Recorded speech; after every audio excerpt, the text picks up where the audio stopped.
राधे राधे दोस्तों, आपका फिर से स्वागत है मेरे YouTube चैनल राधे श्याम में।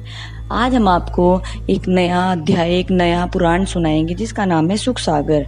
वो सुनाने से पहले मेरी आप सबसे विनती है कि आप मेरे चैनल को लाइक, सब्सक्राइब और शेयर करना ना भूलें, ताकि हम आपके लिए अच्छी अच्छी पुराने ला सकें। राधे राधे। राधे राधे दोस्तों, आपका फिर से स्वागत है मेरे YouTube चैनल राधे श्याम में। आज हम आपको आगे की कथा सुनाते हैं। ब्रह्मा जी की स्तुति सुनकर प्रभु श्री हरि विष्णु जी को बोले, हे ब्राह्मण, मेरा यह विचार है कि देवताओं और दैत्यों से समुद्र मंथन कराकर अमृत निकालकर और उस वह अमृत शिव देवताओं को पिलाकर उन्हें सदैव के लिए अमर कर दूं। इंद्र आदि समस्त देवता दैत्यों के पास जाकर उनसे प्रीति कर समुद्र मंथन का कार्य शुरू करे। दोहा, शत्रु से करे मित्रता, अवकस खोट जान, काम सिद्ध हो जाए तब अंत में हरे प्राण। इसलिए तुम्हें मंदराचल पर्वत की मथानी और नागराज वासुकी की रस्सी बनाकर दैत्यों के साथ समुद्र मंथन करना चाहिए। अपना कार्य निकालने के लिए जो दैत्य कहीं उसी प्रकार कार्य करना। हे राजन, देवताओं को यह सब बातें समझाकर प्रभु उसी समय अंतर्ध्यान हो गए और समस्त देव बिना शस्त्र ग्रहण किए दैत्यराज बलि के पास पहुंच गए। इंद्र, वरुण और कुबेर आदि समस्त देवताओं को बिना शास्त्रों के आते देख दैत्यराज बलि ने मन ही मन में सोचा कि जब ये समस्त देव स्वयं हार मानकर मेरी शरण में आए हैं तो अब जिस प्रकार ये कहे उसी प्रकार कार्य करना सर्वश्रेष्ठ है। क्योंकि कहा है, शरण आ गया शत्रु जब खोकर अपना मान, अभय दान देकर उसे दे भूमि जलपान। इसलिए हे समस्त देव, जिस भी वस्तु की इच्छा करके आए हैं उन्हें प्रेम के साथ वही वस्तु देनी चाहिए। यह सोचकर दैत्यराज बलि देवताओं से बोले, हे भाइयों, आप हमारे पास किस प्रकार के कार्य के लिए आए हैं?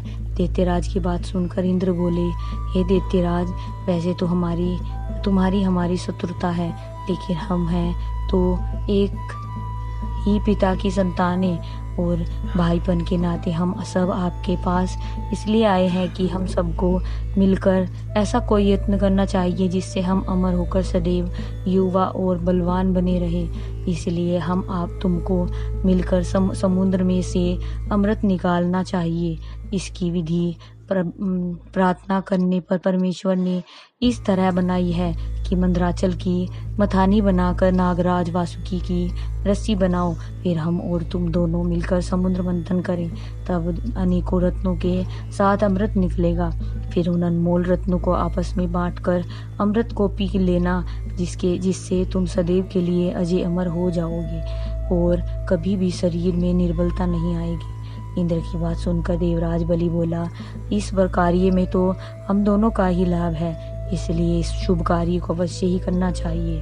हे राजन, इसके बाद देवता और दैत्य मिलकर मंदराचल पर्वत को उठाकर समुद्र में लाने लगे, लेकिन मंदराचल पर्वत बहुत विशाल व भारी होने के कारण उनसे थोड़ी दूर भी नहीं चल सका। जब देवता व दैत्य दोनों घायल और थक गए तब उन्होंने परमेश्वर की इस प्रकार स्तुति की, हे दीनानाथ, हम सब बिना आपकी सहायता के इस पर्वतराज हिमाचल को उठाकर नहीं ले जा सकते। इसलिए हे जगदीश्वर, हम दीन देव और दैत्यों की विनती सुनकर अति शीघ्र हमारे दुख दूर कीजिए। श्री सुखदेव जी बोले, हे राजन, देवता व दैत्य की प्रार्थना सुनकर प्रभु उसी पर समय वहां पर प्रकट होकर गए और प्रेम भरी दृष्टि से उस सबको निहारने लगे। फिर परमेश्वर ने अपने बाएं हाथ से पर्वतराज मंदराचल को उठाकर समुद्र के किनारे पर रख दिया। यह सब देखकर देवता और दैत्य परमेश्वर की स्तुति करने लग गए। श्री सुखदेव जी बोले, हे राजन, प्रभु श्री हरि विष्णु जी के समुद्र के किनारे पर पहुंचकर देवता और दैत्यों को पाताल लोक से नागराज वासुकी को लाने की आज्ञा दी। देवता और दैत्य तुरंत पाताल लोक नागराज वासुकी के पास पहुंचे और उन्होंने प्रभु का संदेश सुनाया। नागराज वासुकी प्रभु श्री हरि विष्णु जी की आज्ञा सुन उनके साथ हो लिए। फिर प्रभु श्री हरि विष्णु जी के समक्ष पहुंच नागराज वासुकी ने उन्हें दंडवत प्रणाम किया तो प्रभु श्री हरि विष्णु जी ने उनको आशीर्वाद देकर कहा, नागराज, तुम्हें जरा भी कष्ट नहीं होगा और समुद्र मंथन के पश्चात जो अमृत निकलेगा वह तुमको भी दिया जाएगा। हे राजन, इसके बाद देवता और दैत्य गणेश जी का पूजन कर पर्वतराज मंदराचल को पानी में डाल नागराज वासुकी की रस्सी बनाकर समुद्र में मंथन करने लगे। हे राजन, अपनी मूर्खता से दैत्यों ने उस समय नागराज वासुकी का मुख यह कहकर कि यह पूंछ से श्रेष्ठ है अपनी ओर कर लिया। जैसे ही वे मंथन करने लगे तो वैसे ही पर्वतराज मंदराचल पानी में डूबने लगा। जब देवता और दैत्य समस्त शक्ति का प्रयोग करके भी पर्वतराज को जल में डूबने से रोकने में नाकाम रहे तो फिर वे परमेश्वर की प्रार्थना करने लगे, हे जगदीश्वर, आप कृपा कर इस पर्वतराज को किसी तरह स्थिर कर दीजिए जिससे हम सागर मंथन कर सके।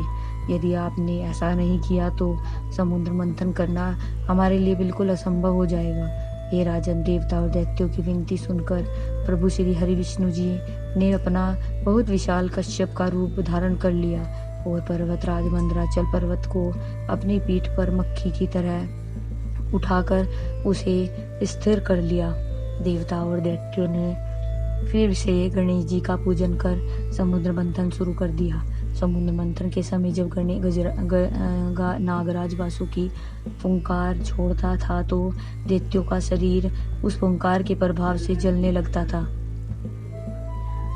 दैत्यों ने यह सोचा कि हम देवताओं का पूंछ वाला भाग उनसे लेकर सिर वाला भाग उन्हें दे देते हैं, लेकिन परमेश्वर ने यह कहकर उन्हें समझाया कि आप लोग तो बलवान हैं और देवता दुर्लभ हैं। आप तो नागराज वासुकी की जहरीली फुंकार सहन कर लोगे और देवता तो उसे सहन नहीं कर पाएंगे। इसलिए वृथा लोभ मत करो, प्रेम से अपना कार्य करते रहो।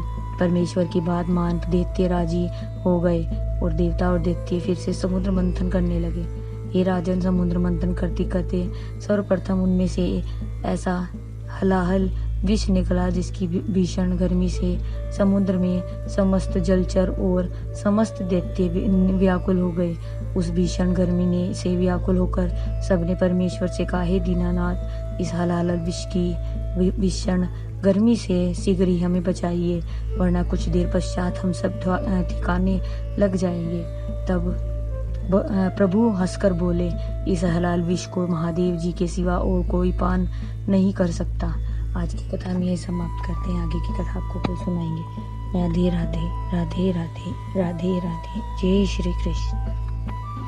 अगर आपको मेरी वीडियो अच्छी लगी तो बेल आइकन दबाना ना भूलें ताकि आपको मेरे आने वाली वीडियोस का नोटिफिकेशन मिलता रहे। धन्यवाद। ओम नमः शिवाय।